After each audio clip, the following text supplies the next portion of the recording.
नमस्कार दोस्तों आज का टॉपिक है हमारा प्लिंथ बीम। प्लिंथ बीम क्यों दी जाती है, किस तरीके से दी जाती है, क्या एडवांटेजेस होते हैं इसके, क्या फीचर्स होते हैं, किस तरीके से आपको इसका ध्यान में रखना है जब आप कंस्ट्रक्शन साइट पर वर्क कर रहे हैं, चाहे आपका घर बन रहा है चाहे आप किसी भी कंस्ट्रक्शन साइट पर वर्क कर रहे हैं। ठीक है, तो प्लिंथ बीम नहीं देने के भी रीजन हम आपको साथ ही साथ बताने वाले हैं, तो आप वीडियो को पूरा एंड तक देखिएगा। तो चलिए आज का वीडियो हम स्टार्ट करते हैं। देखिए स्टूडेंट, पहला पॉइंट हमारा यहाँ पर आता है to sustain masonry load at ground level. अब इस पॉइंट का आप मतलब यहां पर समझिए स्टूडेंट, काफी इंपॉर्टेंट टॉपिक है, इसलिए हम आपको डिस्कस करके बता रहे हैं डिटेल में। देखिए क्या बोल रहा है कि ये सस्टेन करता है मेशनरी लोड को एट ग्राउंड लेवल पर। इसका मतलब समझिए, मान लीजिए कि स्टूडेंट ये कोई आपका घर है, इस घर के में आपने क्या करना है, आपको पूरा घर बनाना है, ये प्लॉट का एरिया है। अब जो इस प्लॉट से आप क्या है कि इसके बाहर तो जा नहीं सकते, इसके अंदर ही आपको सारा काम करना पड़ेगा। तो मान लीजिए कि ये कोई आपकी दीवार खड़ी हो रही है यहाँ पर इस तरीके से। ठीक है, ये आपने दीवार यहाँ पर कर दी और ये आपका क्या है, एंट्रेंस है, यहाँ से आपके घर की एंट्री होने वाली है। ठीक है, तो यहाँ पर तो आप दीवार खड़ी करेंगे नहीं, सिर्फ 3 फेस में आपकी दीवार खड़ी होने वाली है। जो ये जो दीवार है, ये इसके लिए आपको एक बेस बनाना पड़ता है। क्या बनाना पड़ता है? बेस। जैसे कि हम पूरे घर के लिए एक बेस बनाते हैं फाउंडेशन के रूप में, वैसे ही आपको इन दीवारों के लिए, ये क्या है, आपकी वॉल है, ये क्या है, आपकी वॉल है, ये भी आपकी काय में आएगी, वॉल में आएगी। तो इस वॉल को हमें स्टैंड करना है, इसकी स्टेबिलिटी प्रोवाइड करना है। तो इस पे जो भी लोड आने वाला है, वैसे फ्रेम स्ट्रक्चर आपका घर का होता है। फ्रेम स्ट्रक्चर क्या होता है स्टूडेंट? जो बीम कॉलम से मिलकर बना होता है। ठीक है ना, इसमें स्लेब तो आएगा ही आएगा आपका। यदि बीम और कॉलम आपके स्ट्रक्चर में है तो वो फ्रेम स्ट्रक्चर है, यदि नहीं है, सिर्फ स्लेब है और ब्रिक वर्क हो रहा है, तो वो होता है आपका नॉन लोड बेयरिंग स्ट्रक्चर। ठीक है ना, मेसनरी स्ट्रक्चर जिसको हम बोलते हैं। तो इस वॉल को खड़ा करने के लिए आपको एक प्लेटफॉर्म बनाना पड़ेगा। वही प्लेटफॉर्म का वर्क कौन करता है? ये प्लिंथ बीम करती है। प्लिंथ बीम कहाँ दी जाती है? ये आपकी दी जाती है रोड लेवल से। रोड लेवल से आपको 300 से 600 mm ऊपर दी जाती है। मतलब जो भी आपका घर है वहां पर आपकी रोड होगी, उस रोड से आपको 300 mm या 600 mm, इसके बीच में कोई भी वैल्यू आप ले सकते हैं, उसके ऊपर आपको प्लिंथ बीम देना है। ठीक है ना, क्यों दी जाती है इसका रीजन हम आपको आगे बताने वाले हैं। तो आपको ये समझ में आएगा कि मेसनरी लोड का वर्क को या फिर लोड को सस्टेन करने के लिए हम क्या देते हैं, यहाँ पर प्लिंथ बीम देते हैं, पहली चीज। दूसरा पॉइंट यहाँ पर आता है student, gives proper stability from differential settlement. ये जानना आपके लिए बहुत ज्यादा जरूरी है। देखिए स्टूडेंट, क्या होता है इसका मतलब हम यहाँ पर बताते हैं आपको कि कोई भी स्ट्रक्चर है आपका, ठीक है ना, यदि इसमें लोड ज्यादा आता है किसी भी स्ट्रक्चर में, तो वो क्या होता है कि सेटलमेंट होने लगता है। लेकिन आप पूरा जो लोड होता है वो कौन लेता है? आपका फाउंडेशन लेता है, फुटिंग लेती है।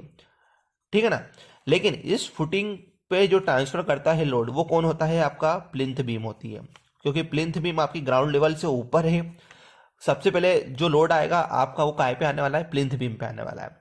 तो ये जो होता है ना, जैसे मान लीजिए ये कोई वॉल है, ठीक है, ये कोई वॉल है, इसमें ब्रिक वर्क हुआ है।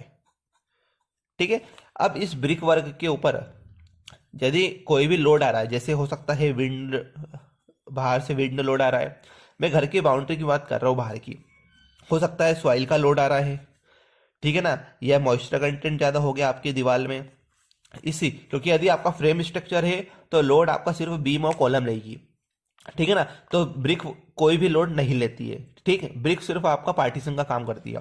ठीक है ना, लेकिन इस पे कुछ डिफरेंट टाइप्स के लोड आते हैं, जैसे कि हमने बताया विंड लोड, सॉइल लोड या मॉइस्चर कंटेंट, और भी डिफरेंट टाइप्स के इसमें आ सकते हैं कि पास में यदि कोई काम हो रहा है तो उसका लोड भी हमारी दीवार पर आता है। तो इस टाइप के लोड को कौन बियर करता है? आपका ब्रिक लेती है। और ब्रिक को एक स्टेबिलिटी प्रोवाइड करने के लिए हमें प्लिंथ बीम देना पड़ती है। इस ब्रिक वर्क के नीचे ही आपको क्या देना पड़ती है? Plinth beam. तो ये क्या हो गई आपकी प्लिंथ बीम। आपको मैं एक स्ट्रक्चर बनाऊंगा लास्ट में, जिससे आपको सारी चीजें पॉइंट समझ में आएंगे आज के एक स्ट्रक्चर के थ्रू। तो आप वीडियो को पूरा एंड तक देखिए और मैं आपको कुछ स्पेसिफिकेशन भी बताऊंगा, जिस प्रकार हमने बताया कि रोड लेवल से आपको इतना ऊपर रखना है, कि आपको कौन सी ग्रेड का यूज करना है, क्योंकि आरसीसी की रहेगी आपकी प्लिंथ बीम, कितनी विड्थ रखनी, कितनी डेप्थ रखनी है, स्टेप्स कितना देना है, मेन स्टील कितना देना है, सभी चीज बताने वाला हूँ। पहले इस पॉइंट को आप समझिए यहाँ पर। तो दो चीज हो गई। तो इस टाइप के लोड को बियर करने के लिए हमें प्लिंथ बीम देना पड़ती है, ठीक है ना। प्लिंथ बीम एग्जैक्टली किसके नीचे होगी, आपकी ब्रिक वर्क के नीचे होगी। तो जो भी आपका लोड इनकी वजह से आता है, तो वो क्या होता है कि आपकी दीवारों में क्रैक्स आने लगते हैं, ठीक है ना। क्रैक्स क्या आने लगते हैं, क्योंकि आपका कोई बीम या फिर जो फाउंडेशन है, प्लिंथ बीम है, वो सेटल होने वाली है। यदि वो सेटल नहीं होगी, थोड़ी थोड़ी सेटलमेंट तो होती है जब भी आपको घर के दीवारों में क्रैक्स दिखते हैं, ठीक है ना। आप उसको डॉक्टर फिक्सफिट की हेल्प से पूरे क्रैक्स को फिल आउट कर सकते हैं। इसके लिए मैंने एक वीडियो बना रखा है, उसकी लिंक भी आपको डिस्क्रिप्शन बॉक्स में मिल जाएगी। तो ये चीज समझ में आई आपको कि डिफरेंशियल सेटलमेंट से बचाने के लिए हमारे घर को क्या दी जाती है, हम प्लिंथ बीम प्रोवाइड करते हैं, ठीक है ना। प्लिंथ बीम हम प्रोवाइड करते हैं। इतना समझ में आया आपको। अब हम थर्ड पॉइंट पे आते हैं। थर्ड पॉइंट क्या है, plinth beam act as a tie beam.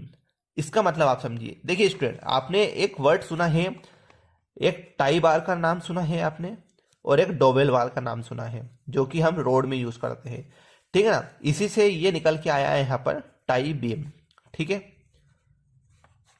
Tie beam का मतलब क्या होता है, जैसे आप टाई लगाते हैं ना, मतलब किसी चीज को बांध दिया आपने, तो वही टाई का मतलब क्या होता है यहाँ पर भी बांधना। इसका मतलब समझिए। देखिए स्टूडेंट, सबसे ऊपर जो होता है आपका स्लेब होता है। स्लेब का लोड किस पे आता है, आपका कॉलम पे आता है। कॉलम किसको दे देगी, आपकी बीम को। ब्रिक वर्क कोई भी लोड नहीं लेता है, अगेन आई एम सेइंग। तो ये जो कनेक्टेड होते हैं, स्लेब किससे कनेक्ट होता है, आपका कॉलम से, और साथ ही साथ बीम से भी कनेक्ट रहता है। और जो कॉलम होता है वो बीम से नीचे कोई कनेक्ट रहता है। मतलब ओवरऑल जो भी कंस्ट्रक्शन है वो किससे कनेक्ट रहेंगे, एक दूसरे पार्ट से। अब सबसे नीचे जो आरसीसी का पार्ट है वो क्या है, प्लिंथ बीम। तो आपका जो कॉलम होता है वो किससे कनेक्ट होता है, आपका प्लिंथ बीम से। आप किसी भी स्ट्रक्चर में देखेंगे स्टूडेंट, क्योंकि ऊपर से जब कॉलम आता है इस तरीके से, मान लीजिए ये कोई कॉलम है और नीचे आपकी क्या है, ये प्लिंथ बीम है, तो ये इससे इंटरकनेक्टर रहेंगे, तब जाके ये यहाँ पर क्या होगा, आपका सरिया जाता है। तो ये यहाँ पर इससे कनेक्ट, तभी तो कॉलम आपका नीचे तक जाएगा ना फाउंडेशन से। तो बीच में क्या है, आपकी प्लिंथ बीम। तो प्लिंथ बीम ने कॉलम को टाई करके रखा है, बांध के रखा है, ठीक है ना। इसलिए ये टाई बीम की तरह भी काम करती है और स्टेबिलिटी प्रोवाइड करती है आपकी किसको, कॉलम को, ठीक है। अब नेक्स्ट पॉइंट की यदि हम बात करते हैं तो वो है आपका प्लिंथ बीम स्टॉप पेनेट्रेशन इन रेनी सीजन। ये इंपॉर्टेंट पॉइंट है, ये घर के लिए सबसे ज्यादा इंपॉर्टेंट पॉइंट है, इसको हम यहाँ पर समझाने वाले। देखिए स्टूडेंट, क्या बोला है कि पेनेट्रेशन को रोकता है, इसे ही बोला है प्लिंथ बीम स्टॉप पेनेट्रेशन इन रेनी सीजन।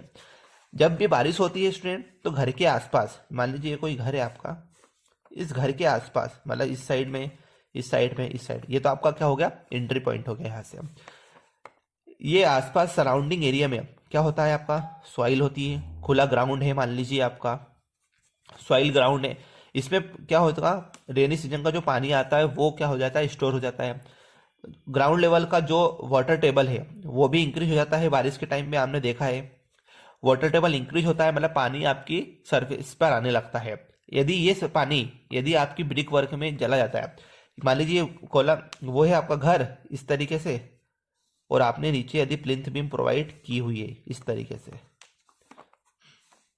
ठीक है ना। तो जो भी पानी पेनेट्रेशन होगा ग्राउंड लेवल से नीचे से ऊपर की ओर, वो कौन लेगा, सबसे पहले ये प्लिंथ बीम लेगी। ये क्या है, आरसीसी की एक प्लिंथ बीम है, ठीक है, प्लिंथ बीम लेगी। और आरसीसी में इतनी ताकत होती है स्टूडेंट, इतना मजबूत होता है आरसीसी कि ये पानी को अंदर नहीं जाने देगा, क्योंकि ये क्या है, यहाँ पर ब्रिक वर्क हो रहा है यहाँ पर इस तरीके से। तो ब्रिक वर्क के ऊपर पानी नहीं जाने देगा। पानी नहीं जाने देगा मतलब आपकी दीवार पूरी सेफ रहेगी। जो आपकी सीलन वगैरह आती है ना दीवारों में, सीलन बोल सकते हैं हम, या जो क्रैक्स आते हैं वो भी इसी की वजह से आते हैं। तो ये सीलन को अंदर नहीं जाने देता है पानी, क्योंकि प्लिंथ बीम प्रोटेक्ट करता है आपकी स्ट्रक्चर को, आपके ब्रिक वर्क को, कि पानी अंदर नहीं जाए। यदि आपकी दीवारों में पानी दिख रहा है बारिश के टाइम में, तो आप समझ लीजिए कि प्लिंथ वर्क में, आपका प्लिंथ लेवल में या प्लिंथ बीम में काम अच्छे से नहीं हुआ है, ठीक है। तो आपको ये चीज ध्यान में रखना है। एक चीज और हम बताएंगे कि आप पेनेट्रेशन को किस तरीके से रोक सकते हैं आपके प्लिंथ बीम के साथ। आप वीडियो को पूरा एंड तक देखिएगा तो ये चीज समझ में आई कि आपके पानी के पेनेट्रेशन को ऊपर जाने से ये रोकता है। कैपिलरी एक्शन होती है बारिश के टाइम में, जो कि आपको नहीं दिखती है क्योंकि वो ग्राउंड लेवल से अंदर की होती है, ठीक है। ये चीज समझ में आई आपको। नेक्स्ट है हमारा load from super structure safety transfer. जो भी आपका स्ट्रक्चर है, जैसे किसी भी टाइप का लोड यदि आपकी बिल्डिंग में आ रहा है सुपर स्ट्रक्चर के थ्रू, वो आसानी से ट्रांसफर कर देगा आपका कहां पर, फाउंडेशन पर। और लास्ट पॉइंट आता है हमारा टू रिटेन बैकफिल्ड सॉइल, मतलब जिस प्रकार मैंने आपको बताया यहाँ पर कि ये सॉइल आसपास की रहती है, इसका जो लोड होता है वो आपके स्ट्रक्चर पर आता है, ठीक है ना। अब सॉइल आपके ग्राउंड लेवल से है और आपने ग्राउंड लेवल से 300 से 60 ऊपर क्या दे रखी, प्लिंथ बीम।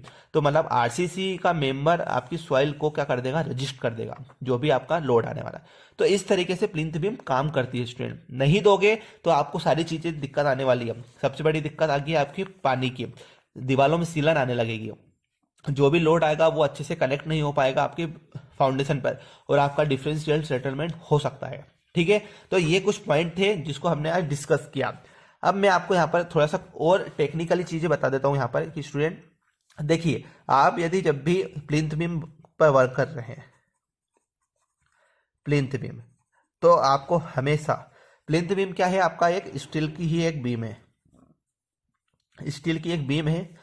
अब स्टील की बीम है मतलब आरसीसी है, उसमें आरसीसी है मतलब उसमें ग्रेड ऑफ कंक्रीट यूज होने वाला है। ग्रेड ऑफ कंक्रीट यूज होगा, कौन सा ग्रेड का, M20 ग्रेड का आपका कंक्रीट यूज होने वाला है, ठीक है। अब इसमें क्या होता है कि मान लीजिए ये हम आपको एक स्ट्रक्चर के थ्रू बताते हैं यहाँ पर। मान लीजिए ये कोई ब्रिक वर्क है, ठीक है, इस तरीके से ये आपकी दीवार है, इस पे ब्रिक लगी हुई है इस तरीके से, ठीक है। और इसी के नीचे क्या है, एक प्लिंथ बीम हमने प्रोवाइड की हुई है। ये प्लिंथ बीम है, इसमें आरसीसी का मेंबर है, तो हम इस तरीके से ट्रायंगल बनाकर बता सकते हैं, ठीक है। ये क्या है, आपकी प्लिंथ बीम है, प्लिंथ बीम। और ये है आपका ब्रिक वर्क, ब्रिक वर्क। और ये सबसे नीचे वाला पार्ट होता है वो कौन सा होता है आपका, प्लिंथ लेवल। दो चीज होती है यहाँ पर, प्लिंथ बीम और प्लिंथ लेवल। प्लिंथ लेवल पर आप प्लिंथ बीम बनाते हैं, इसको आप हमेशा ध्यान रखिए। तो ये जो आरसीसी का मेंबर होता है, इसमें आपकी एक मेन स्टील होगी, ठीक है, और एक होगी आपकी स्टीरअप्स। मेन स्टील आपको हमेशा 12 mm से ऊपर की प्रोवाइड करना है। 12 mm से कम का डायमीटर आप मेन स्टील के लिए यूज मत कीजिएगा प्लिंथ बीम में, ठीक है। स्टीरअप्स की हम बात करें तो आपको 8 mm से कम की स्टीरअप्स प्रोवाइड नहीं करना है, ठीक है। ये चीज आपको ध्यान रखना है। मेन स्टील हमेशा 12 mm से ऊपर का रहेगा, या 12 का भी दे सकते हैं, स्टेप्स आप 8 mm भी दे सकते हैं, या 10 mm 12 mm जिस हिसाब से आप दे सकते हैं, कोई दिक्कत नहीं है। बट नॉर्मली क्राइटेरिया ये बोलता है आईएस कोड के थ्रू, ठीक है, 456/2000। ये चीज आपको ध्यान रखना है। अब प्लिंथ बीम का हम थोड़ा सा आपको क्या बता देते हैं यहाँ पर कि किस तरीके से आपको इसकी विड्थ देनी है। तो प्लिंथ बीम की आपको विड्थ हमेशा देना है स्टूडेंट 25 सेंटीमीटर, या इसको हम बोल सकते हैं 9 इंच, ठीक है।